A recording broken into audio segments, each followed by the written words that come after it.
Finally, eto na. Yes po, excited na po syempre. Kasi finally makikita na po nila yung hard work namin and yung mga pinaglaban namin. Ano yung na-expect mo? Actually, wala pa po ako na-expect sa ngayon. Ayokong i-expect na puro good, puro bad, wala po ako na-expect ngayon. Kasi gusto kong i-sink in kung ano yung mga darating na mga reviews ng mga tao. Pwede ka naman tumanggap ng kahit bad or good? Yes po, opo. Kasi for me din po kasi iba-iba rin po yung opinion ng mga tao.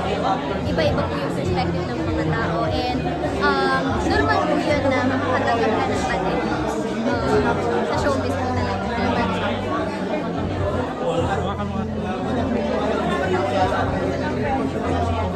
Okay naman po. Wala mo nag-development. Akala ko naman na, we're good friends po kami tatlo. Walang magic? Wala naman magic. Ano may magic? Magic siguro mas lumalim po yung pagkakaibigan natin. Last time kasi diba, nag-propose siya nung last press con. So parang ang dating nun, manliligaw na siya eh. Wala po. Wala po. Pero ready ka na tumanggap ng maliligaw? For me naman po kasi, hindi naman po maiiwasan yan. Pero hindi ko pa po ngayon top priority.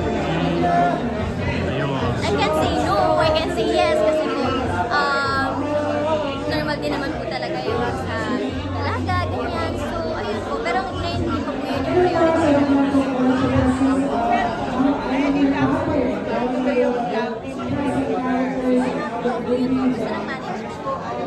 At kung tatangkilikin po ng mga fans ko, kasi nga kayo yung yagri ko yan.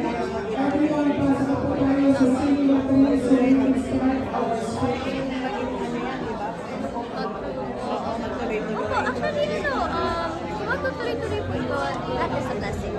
Why not? And artista po ako. Dapat po flexible po ako sa kahit. Thank you.